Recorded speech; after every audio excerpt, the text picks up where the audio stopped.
All right. Good morning and welcome to another episode of the RK Leadership Podcast, where we empower tomorrow's leaders through sharing of knowledge, experience, and inspiring stories.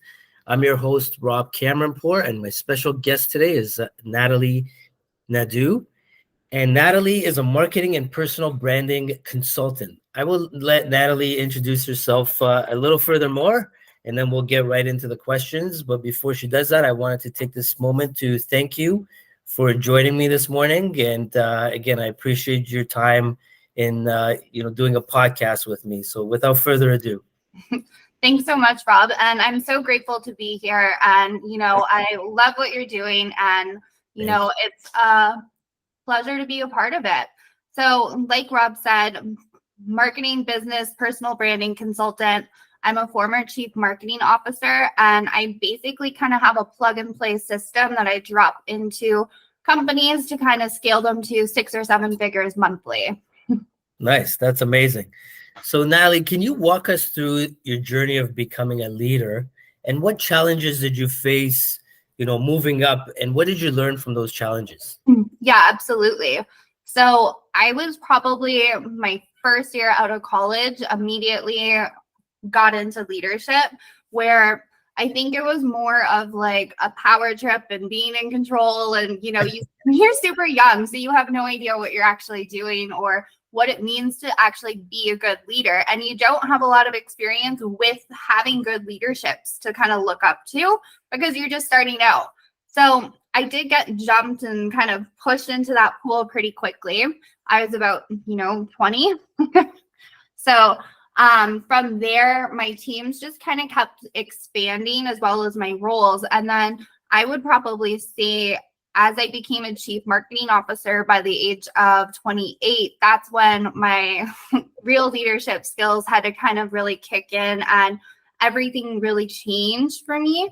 But I would probably bounce back a couple years where I was just the head of the marketing department, and, we were a smaller company. And I would probably say the number one thing that kind of brought me to struggling with realizing that I was not a good leader was the fact that I would try to wear as many hats as possible. And I thought that it made me more valuable. And it actually just made me unaware. And it ended up causing me to be the thing that was holding the company back. And nobody ever said anything. They let me kind of go through my own journey and my own process through that experience. But it was really just being able to understand and start becoming aware that I couldn't do it alone. And I needed, other power key players around me in order to really bring a business from where it was to where we wanted it to go.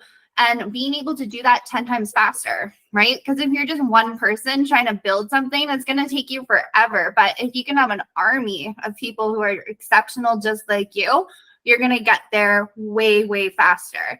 So I would say that was kind of the big thing that shifted everything. And then when I started taking being a leader even more seriously and starting to learn about different personalities, meeting people where they're at, helping them kind of grow and become the best versions of themselves. I had to do a lot of internal work and work on myself before I could really guide and lead people the way that they deserved and needed to be. So I would probably say those are kind of my key pillar moments as a leader. Awesome.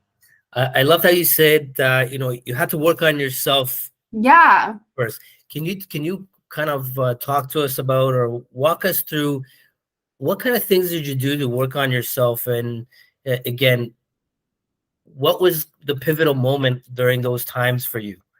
Yeah, I think, realizing that you can't do it alone is one thing, but then also realizing that, your ego can't be involved here, right? And so I think we all kind of go through a phase where, you bring on these other key players, but you want to remain the smartest person in the room, right? And you almost think if somebody comes on your team and what if they're smarter than me? What if then I lose my job and they give it to this person? Or some kind of things like that. So I realized like, hey, you know what, Natalie, your ego is front and center here. We need to fix this and figure out what is the root cause that is actually making you feel that way, right? So it's not enough to just identify what the problem is that you're facing. You actually have to go and do the hard thing and ask yourself why that is happening. So I did a little soul searching and diving and, thinking back on my childhood and what could have like played into making me kind of operate and have that kind of a limiting mindset, or what made me feel like I was such an underdog, right? And so I kind of just went through those emotional barriers and really just did the internal work to kind of remove those obstacles for myself, which then allowed me to kind of open up and really start to value other people and really appreciate them for who they are and what they brought to the table.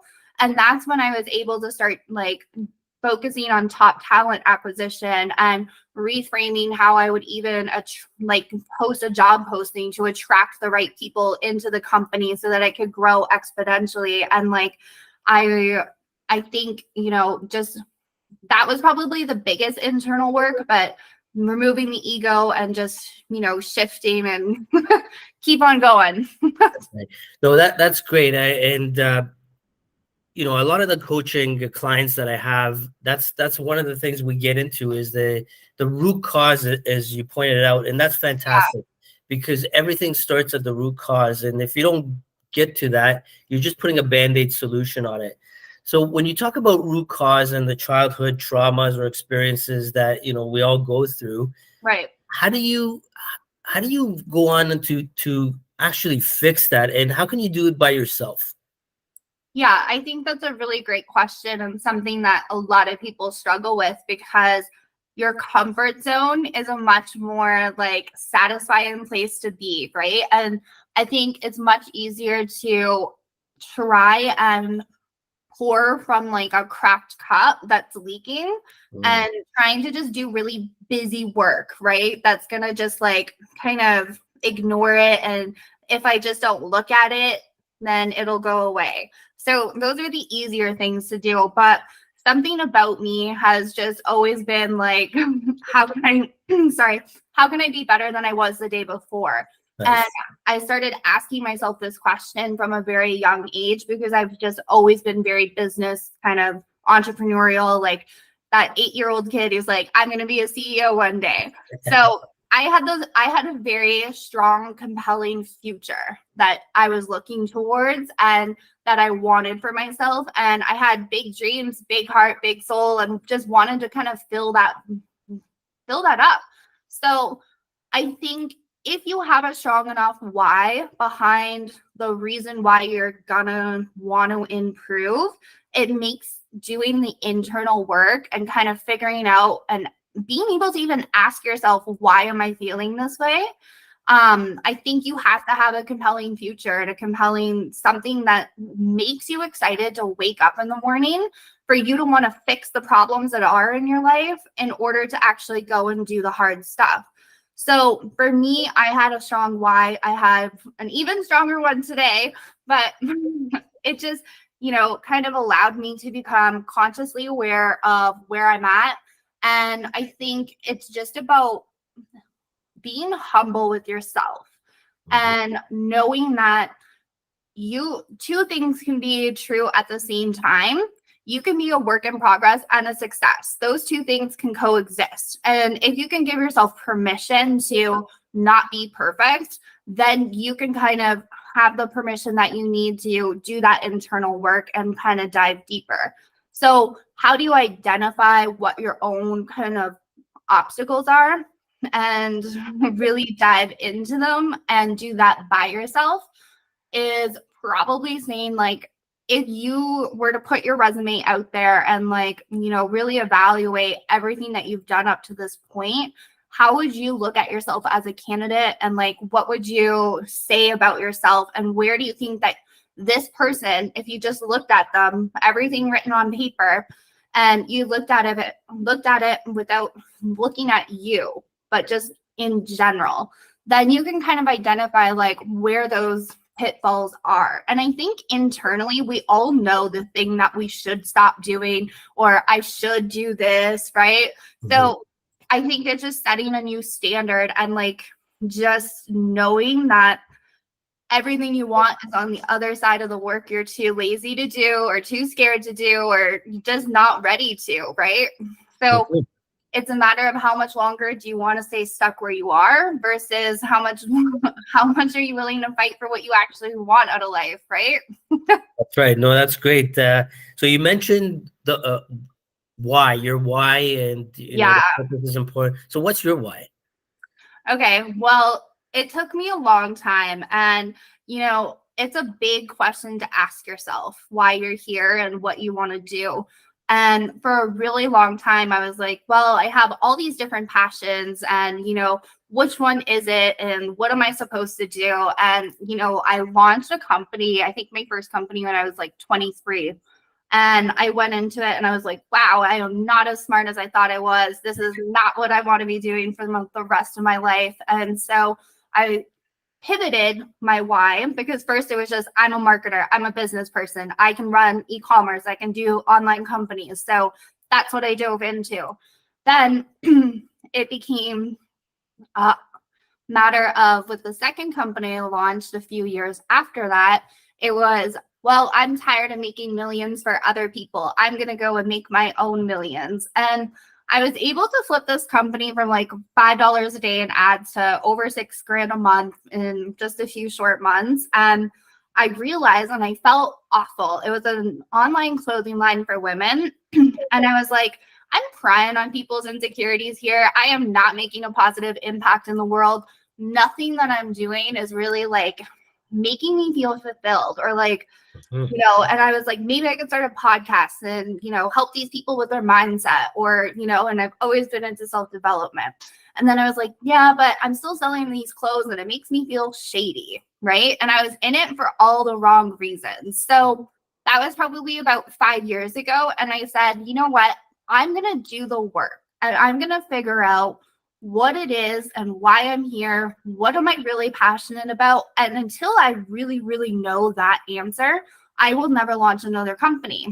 So It took me, a long time to work through internal things and removing, different behavioral patterns and thought patterns inside of my life to really uncover that question. So for me now, I basically, my why, my mission, my purpose is being able to use the gift that I have to understand the bird's eye view and all the moving parts of a digital business, because I've only run and operated digital businesses for the last 12 years. So I have a gift, and no matter what kind of company that it is, I just have this ability to understand all of it and where it needs to go. So I knew that if I could be in the business of helping people who are in the business of helping other people, and I could give them all the tools and the resources that they needed to scale that long term and make the greatest, authentic, most impactful kind of company that they could. If I could help 100 companies who then go and serve and help another 100 companies, and then they go and help another 100 people, that is a very good positive ripple effect inside of the world. And that is a reason to kind of wake up in the morning. Nice. Excellent, Natalie. No, that's very well put and very well articulated. And I put some thought into it.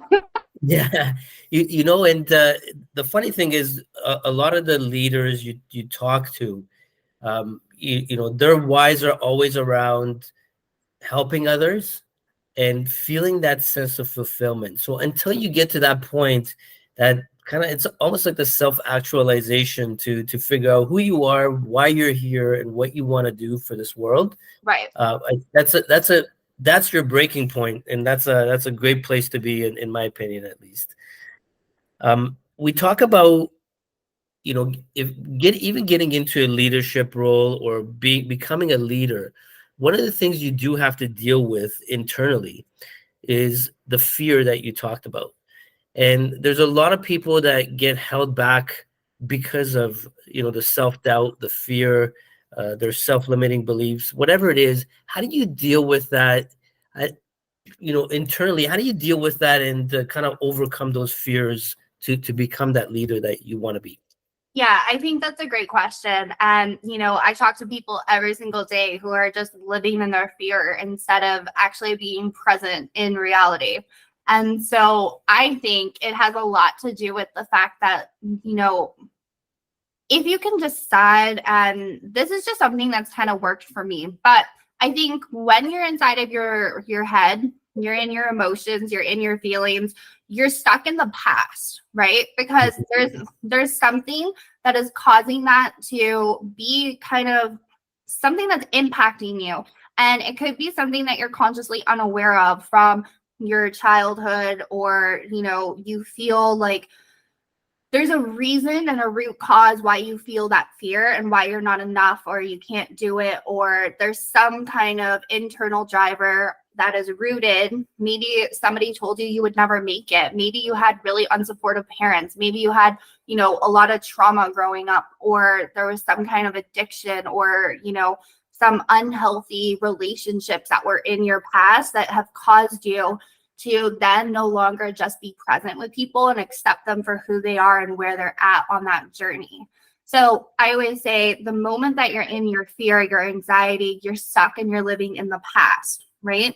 And then the same can be true when you are focusing on the outcome, right? Like, if I hire this person, will I get that $1 million in return on that? Will I, actually be able to grow and scale the company? Will I get my time back? Will this happen? So the same can be true, and you're focused on the outcome of a situation rather than just the tasks involved with it. You are then focusing on the future. So I always say that you're either here now or you're nowhere, right? Mhm. Because you're either lost thinking about the future or you're lost thinking about your past. So if you can really just be present in the moment. And I think that's why processes and systems are so good, right? Because you can break everything down and you have this big goal of, I want to make $1 million annually, or whatever that is for you. And all you have to do, instead of focusing on how that makes you feel, or what if kind of this happens or this happens or this happens, if you can just come back to the present moment and focus on the things that are actually required of you to do on a daily basis to achieve your desired outcome, or to become a good leader, or to, have any kind of result that you're looking to achieve by bringing those people on and your desire to lead.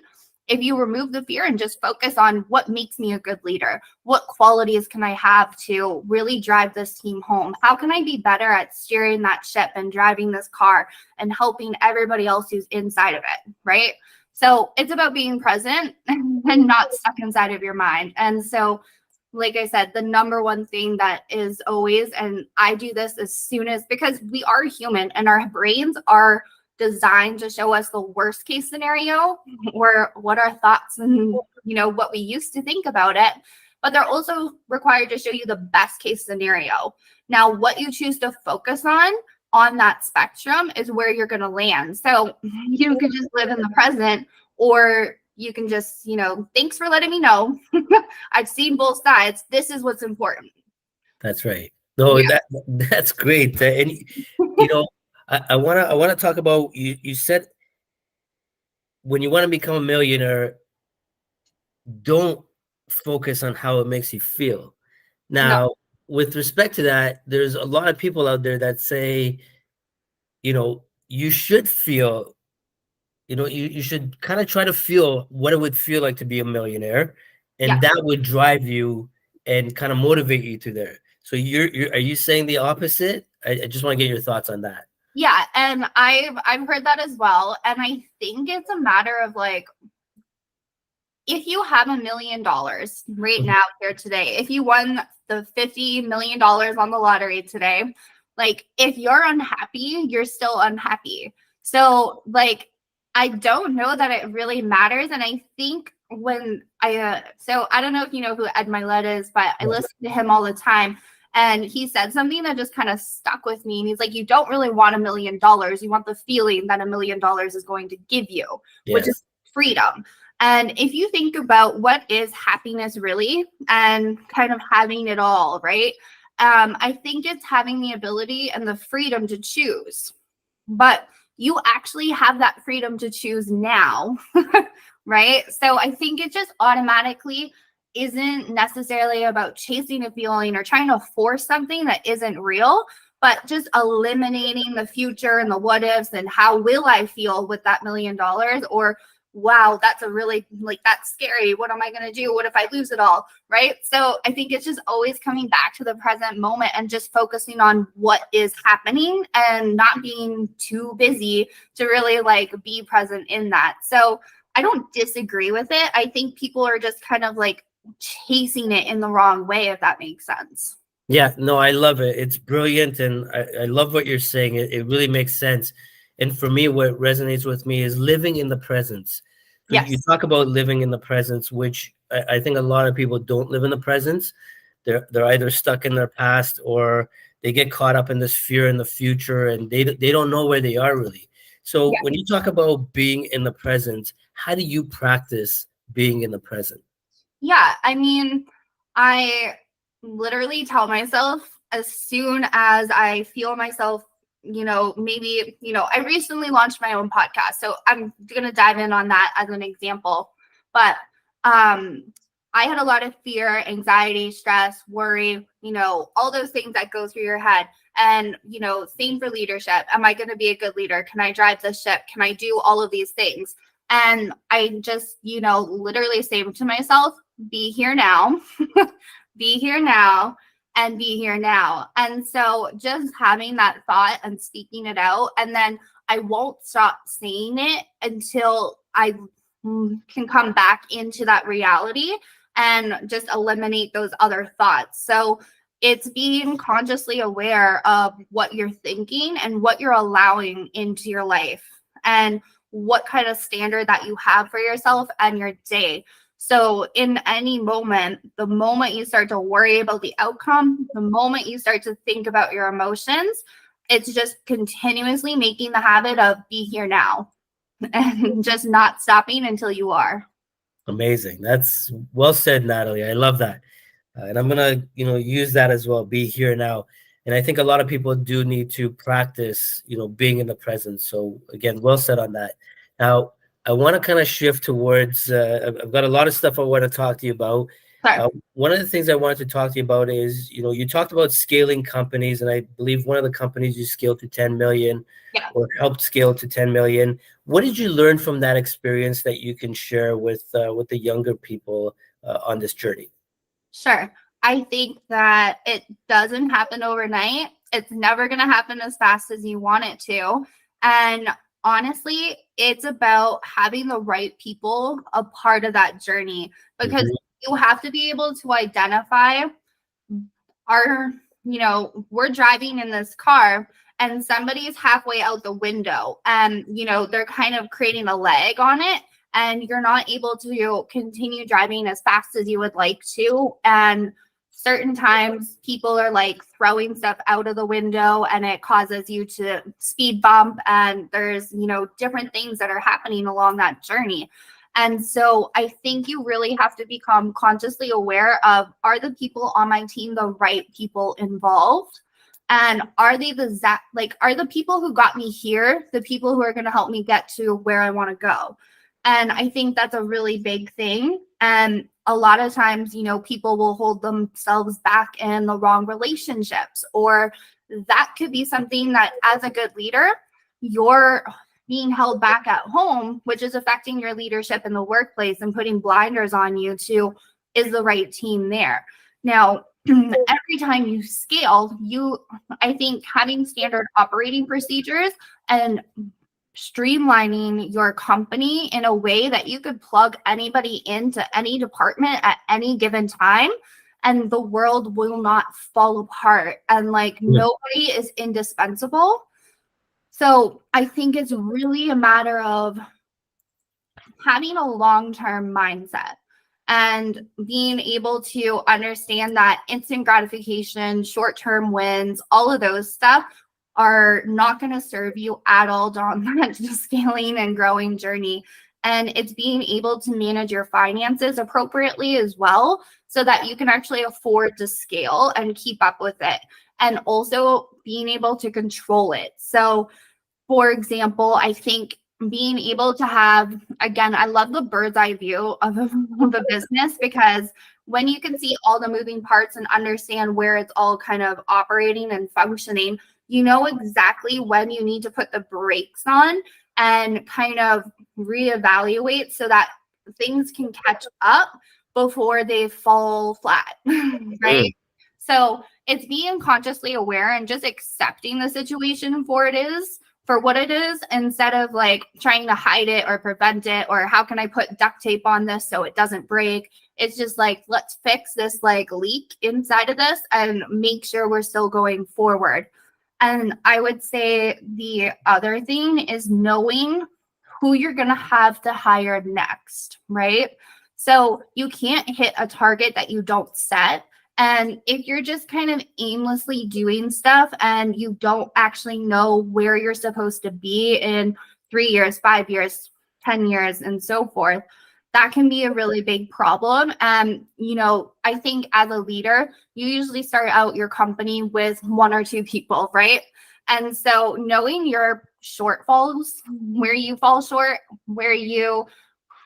there's stuff you might even be really good at, but it shouldn't really be something that you're doing anymore. So being able to kind of like hand off those things as they're needed as well. And just being able to delegate in an efficient way and knowing like, okay, this is another skill I have to get off of my shoulders. So that's going to be the next hire, or this should be the first hire. And okay, our shipping is growing massively. We need to maybe think about getting another warehouse. Can we cut our costs by, outsourcing this, or do we have an internal team for it? So I think the question is my answers are very generalized. If I had a very specific company with a very specific example, I could kind of break it down step by step for you. But yeah, I think those are the key pillars, and just keeping your ego out of it ultimately.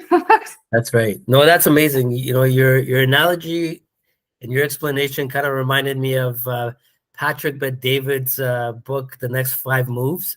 Okay. You always have to plan, your next 5 moves. And that's exactly what you're kind of referring to, is knowing who you have to bring on and where your gaps are. You know where your weaknesses are, and you can't do everything yourself, obviously. And the thing too is like, to get from 1 million or from $1 to $1 million, or to 10 million or to 5 million, there's obviously going to have to be product development or service development. You're going to have to tweak what you're offering, because you can't be a one product or one service kind of business, right? That doesn't scale long term. Eventually you hit a wall where it's just like, you're either time constrained, your resources are constrained, people don't want just that one thing. They're now swapping to another company that provides them with a fuller spectrum so they could save on shipping, or, you know what I mean? So there's a lot of different factors, but that goes to, those next 5 steps. You have to diversify what you're doing and being able to scale it up long term, right? I love it. No, that's fantastic. So now, you mentioned this a few times already, like having the right people, on board. Can you talk to me about what is that? What do you mean? What is the right people? How do you hire the right people? What does the right people look like? Yeah, absolutely. I think that's probably one of the most important questions. Yes. And, for me, being with a marketing hat, I looked at it like anybody here who's been in sales, knows sales, anything like that. I think employers often treat hiring processes like the last thing that they have to do on Friday. It's like the least important thing, right, on their mind. And I believe in talent acquisition and filling up my top talent acquisition pipeline the same way that I would fill up my lead pipeline and promote with sales. Because why would you leave a customer to wait until Friday afternoon when they're not in the mood to talk to you? They're not in the mood to buy. They're checked out. They're whatever. And you would just never do that, right? So why would you treat your talent any other way? Why would you leave them sitting in your mailbox for 5 days when they Yes. could be the thing that takes you from 1 million to 5 million, right? So I think it's really being able to, like, number one, stop valuing your time more than these people in the hiring process. And you might not lose out on those top candidates because you might reach out and they don't reply to you because they've been hired already. So I think that's probably the number one bottleneck that I see across most leaders and people who are hiring. Attracting the right person, I think, goes into how much time and energy are you putting into your advertisement for this position. I don't care if it's just an Indeed post or a LinkedIn job posting. Are you using ChatGPT to write out some standardized thing? Do you actually know what the role entails? Are you naming that role what somebody, like, you might call it a sales manager, but what do they identify as, right? Mhm. So those might be two different things. So putting time into the research and the development of that actual acquisition strategy and putting the right things on paper. And I often find when I put seeking somebody with an entrepreneurial mindset, I get the best responses from those specific ads, but it's being able to really communicate it. And your job posting should be, you should have your copywriter probably doing it and trying to build that emotional connection with the right person. Because when you're trying to put leads into your pipeline, you're attracting the right customers. You want people who have enough money to spend or whatever, X, Y, and Z. You have those standards, right, of what qualifies them as a actual potential customer. So what qualifies them? What do you want? And what are you seeking in that person? And how can you make the job isn't for them to sell you on them. The job is for you to sell your company on them and make them so excited. And this is a place I want to be a part of. This culture is something I want to be a part of, right? I don't know the last time I looked at a job posting and saw somebody talk about, like, this is who we are. Here's our core values. Here's our mission. Like, those are things that you need to be putting inside of that. And really, like, the right person who's going to read that is going to go the extra mile. They're going to reach out to you one-on-one. And this actually happens when you put that time and energy into it. And they're going to tell you why they're the right person for this job, why you have to book them for an interview. And they do the work for you. Just like if you do your marketing correctly, clients are coming to you. You don't have to go to them, right? Yeah. Yes. So that's how you attract the right people. And it's just setting the right tone and understanding what your core values are, what your mission is, and really being able to understand what that job actually looks like and being factual. Now, what often can happen as well, and if you're a really good leader, somebody might be interviewing for a Facebook ads manager role, but they're actually exceptional at just running TikTok, right? So you have to really kind of, as a leader, look at that person and say, like, you are the right fit, you're the right personality, but this isn't the right job, right? Yes. And then ask them, like, I think you're in the wrong seat on this bus. Can we move you over here? And attracting that people. And then maybe you weren't anticipating on hiring two people, but both of them are willing to work part-time for you and grow into a full-time position. So you can split your budget and kind of have the right people in the right places. But it's knowing what that person's strengths are, because attracting the right people is one thing, but are they coming for the right position is another, right? Yes. So it's just being able to really identify that and kind of put them where they're going to grow and excel, and making sure that they have a passion and a drive behind that. And it's something that they want to grow into, and being able to say, like, I can give you all of that if you're willing to take some steps with me, and just laying that out and showing them as an employer that you have a vision for them. This is what we can do. Here's your opportunity within the company. Now go work your butt off and get there, right? That's So right. it's kind of two sides of it for me. Yeah, I know. And we all know what happens to stars that come in and they're in the wrong seat. They just get bored and, they're no longer going to be with you. And I find that a lot of organizations and managers don't really put out the right job description, or when they put out a job description, it doesn't even match what the person is going to be doing, once they get hired. And it becomes frustrating for employees because you're putting out some generic piece of paper, and the reason you're doing that is because you're not putting in the time and the effort to create something properly, Right. because you have no time. And that's where you need to hire the right people, that talent acquisition. So I really think you should be like, you would do well in like a startup consulting job. So that's something you might want to consider. I do business consulting There and you go. try to implement, here's the right systems, let's get those in place, and then let's get the right people, and I'll actually help train them in those positions as well. Nice. And I can help them get to a point where we're either kind of rinsing and repeating with new product or service development, or we get them ready to like position themselves for sale, right? And get an attractive kind of acquisition into there. So part of my umbrella goes into there. No, I can definitely see the strength in what you're saying. So kudos to you for that. You Thank do a you so great much. job. Now, you and I talked about this before, and part of this hiring, fiasco Right. is the HR and some organizations playing these silly games where they put these rules, and we kind of linked it back to the dating world as well, Yeah. where you have to wait a few days to reply back, and etc. What are your thoughts around that? Because that really, it personally annoys me, and I don't like those rules at all. Yeah. So I call this like the ego hiring, the ego present hiring manager. Yes. So basically what this looks like is having a job posting where, and anyone who's ever applied for a job, you know exactly which ones I'm talking about right now. The ones that make you jump through 20 hoops, answer 50 million questions.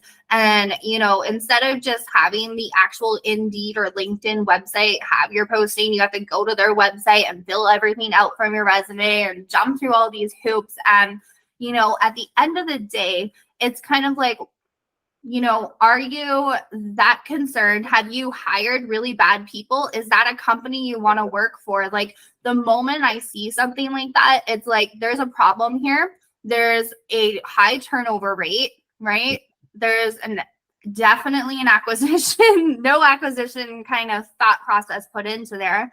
There's no real drive or motivation.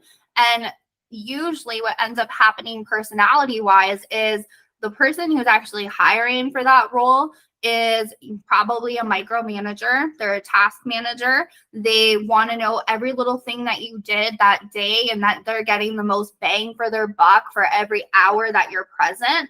Yes. And it's a very negative culture. Now, are some people just like trying to filter through some noise? Maybe. But at the end of the day, the companies that are doing this that I've looked at and seen tend to have some kind of retention problem. There's some kind of top leadership issue that's not being addressed. And there's a reason why they can't keep people. There's a reason why they're asking all those questions.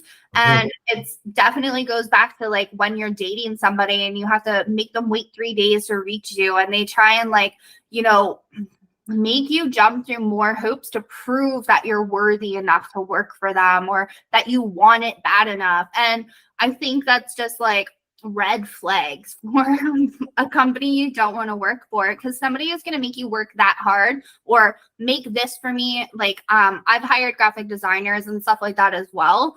And some of them, it's like, oh, wow, like this hiring process is so much better. I've had to make like entire projects for people or do a whole website for somebody, or, and it's just like, are you trying to get free work? Is that why you're hiring for that position? Like, what is the sole purpose? Are you even looking for somebody? So I don't know. When you have to jump through so many hoops, you really have to ask yourself, like, what's going on here? That they're not just willing to look at my resume and figure that out, right? That's right. Yeah, and it's really bad, because I've seen some like big companies that they take up to 5 months to hire somebody. Right. And to me, like, if that person is good on the other side, they've got other offers from other companies, and there's other companies that are going to pick them up quickly. So you do tend to lose out on some good talent by doing that. Yeah, you do. And I think the people who are smart enough know, like, I don't have time for this, and they move on too, right? So they don't even end up applying anymore. But yeah, you would definitely have, when you make the hiring process too long, you again, or you're not prioritizing it enough, you have too big of hoops. It's a top leadership problem. And Yes. they need to pre-approve everybody because they don't trust the people around them to make the right decisions, right? Trust. Yes.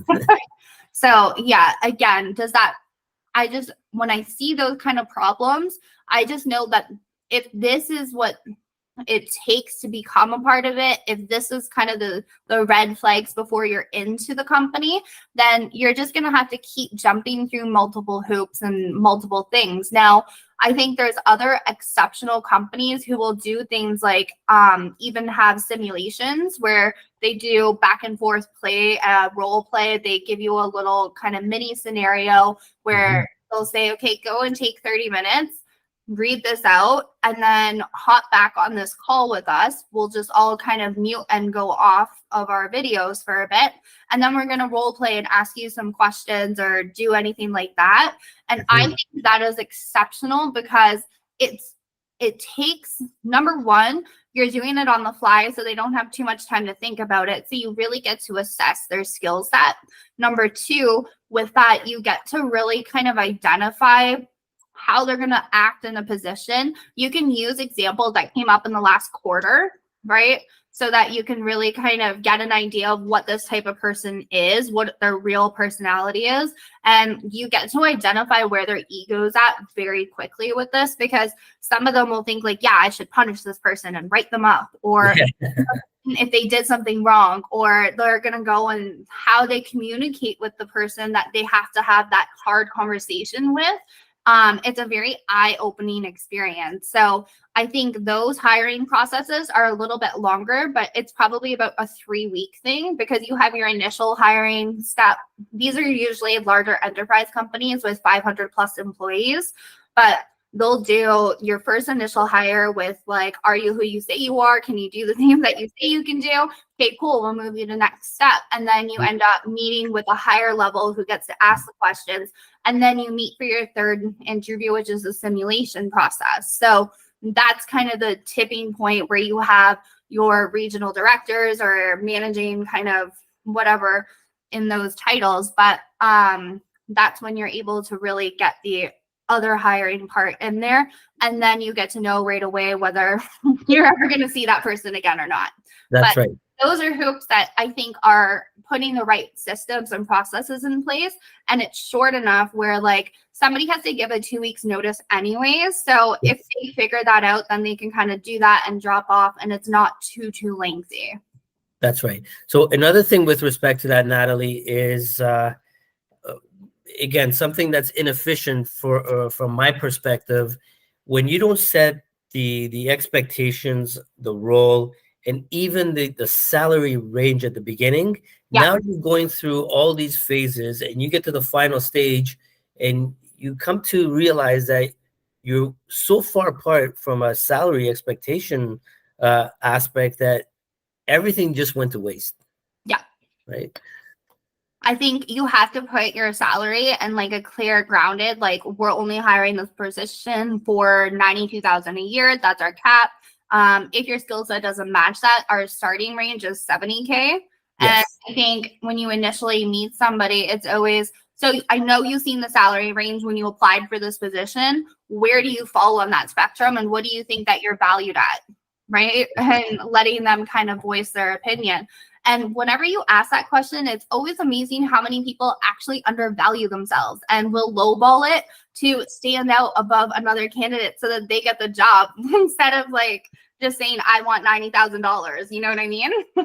Well, I'll argue that, Natalie, because there's a lot of, the newer generation, they actually, their entitlement is through the roof. They want 100K coming out. And I respect them for it, though, because, everything is very generational and, what we learned from our parents and all of that. So I think they're going about it the right way. And they ask about company culture and they care enough to know can I make my own schedule? Am I going to be a work dog? Do you expect me to be here 60 hours a week? Because they don't want those things, and they shouldn't, because we didn't, right? But That's we right. did anyways, and we all learned through burnout. And something I heard somebody say to me in another podcast a couple of days ago was, I think these young kids still have to pay their dues and work really hard. And I'm like, do they though? Like, are they smart enough to know and see the mistakes that we made? Like, do they have to go through burnout to find a life balance? Or can they just, get taught and understand this is how you avoid these pain points? You can still grow and learn and become a really successful person. I don't think that you have to struggle through the process. So stop making people do that. Yes. That becomes a punishment, because they can avoid a lot of these, hurdles, and we can teach them and coach them to go through. That's what you're supposed to do as a leader. But again, when the salary aspect, the only thing I would state in that piece is, look, I think you should offer everybody market value, right? Yeah. There's an average market value out there. I always say, look, if you're asking for a lot coming in, show me that you've got that value, and I have no problem. If I think you're worth that much, I'd be willing to pay you for it. But if Right. you show me zero value and your expectations up here, how can you justify that? Yeah, I completely agree. And, I don't know if it's because I've had to negotiate working side by side CEOs for my entire career, but I had to get really used to being like, we need to implement this. This is how much it's going to cost, but this is how much it's going to save us long term. So I got really good at like negotiating terms of contracts and why we should be doing something. So what I used to do is say, I will accept your starting salary, but if I can hit X, Y, and Z within the first 6 months, this is what I want. So I would always automatically kind of like, this is great. That's a good starting conversation. But if I can do what I say I can do for you, this is where we want to go. And this is the time frame that I would like it in. And so you either knew you were working with the right company who is going to be able to have you grow and kind of evolve within that as a good leadership, or there is somebody who is like, no, this person's too much. They have too many ideas. They're going to rock the boat more than we want it rocked or we're comfortable with. So they, no, we don't think you're a good fit right now. And it's like, that's okay. That's On to right. the next one. Right. But I think it's just like kind of being able to meet people with where they're at, and then having the confidence to kind of like negotiate and say like, okay, well, let's put some KPIs in place. Right. Yes. And, I particularly, when I hire people, I want to retain really good people. So I always let them know, like, if you can show me, like, this is what I feel you're worth right now here today. But if you can show me X, Y, and Z, I'll bring you up past what we're asking right now or offering. So they always love that. And it keeps them so motivated and, ready to work and grow and like, okay, cool. Where can I go next? And what's the next thing I'm working towards? And they're so inspired and motivated through that it's just been a great experience. That's right. Awesome. I want to kind of shift back to kind of leadership. And the question I had for you before, I know we're coming to the end of the podcast. Yeah. One of the questions I want to ask you is, why are we differentiating men versus women in leadership? Yeah. I feel like that is probably a limiting belief inside of a lot of people. Now, I would also argue it's a bit generational, where, women didn't work for a really long time. So I think a lot of these people came from a house where it was like, they didn't get that opportunity. They didn't get a chance to do that, or they felt that pain, like they couldn't vote or whatever. And so I think it's just a ripple effect of, kind of where we were at versus where we are today.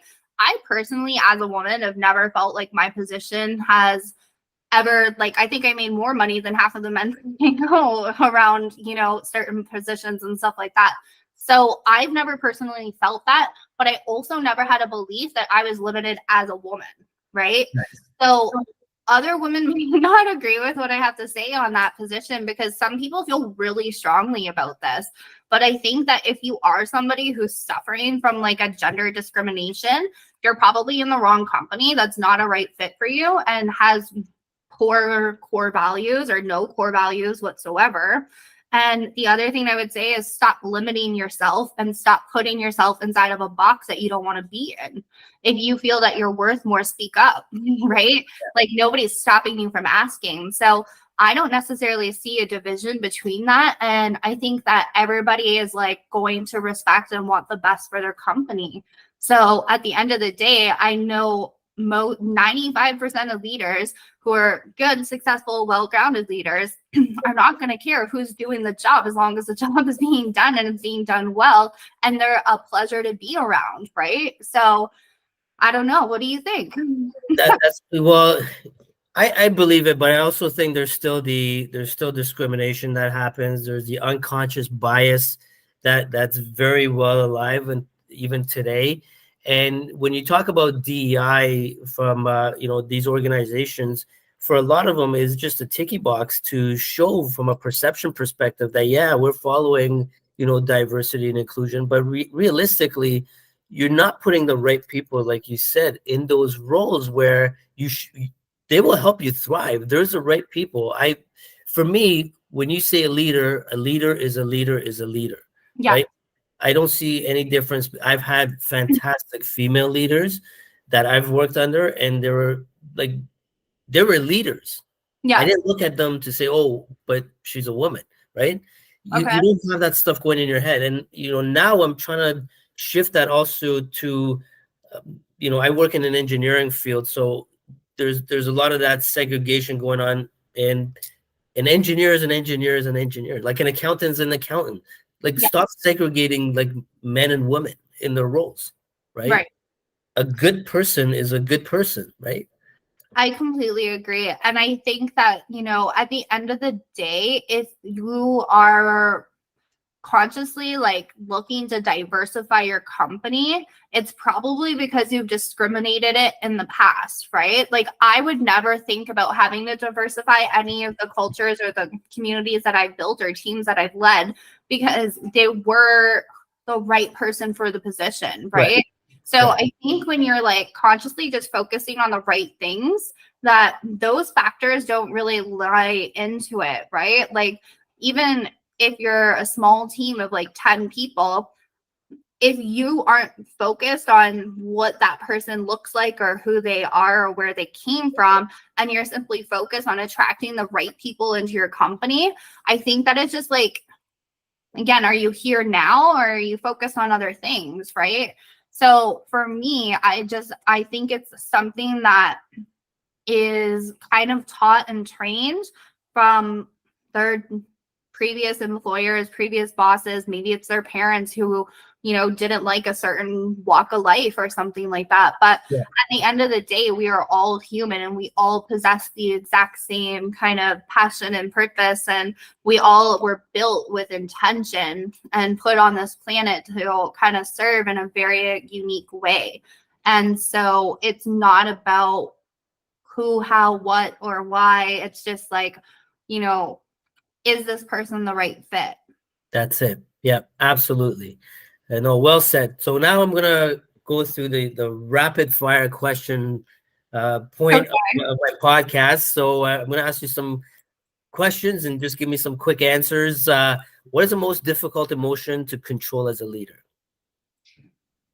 Fear. I don't know. What is your unconventional definition of leadership?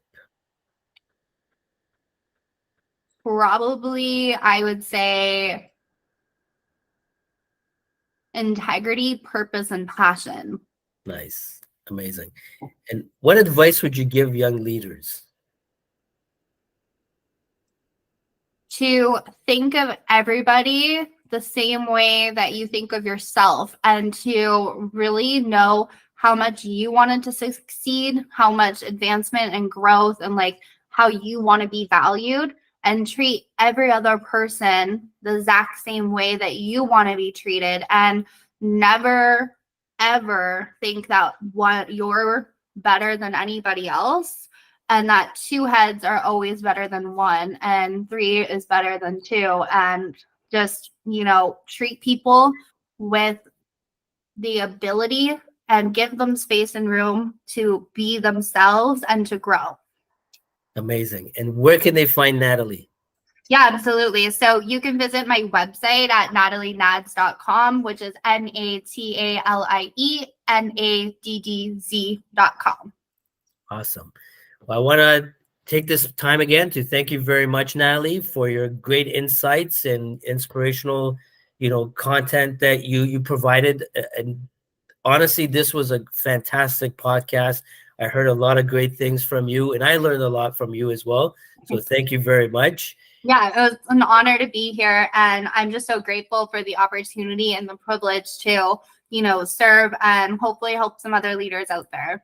Absolutely. And thank you for all those who tuned in today to watch this podcast, and have a great day. And we'll see you in the next podcast. Take care, everyone.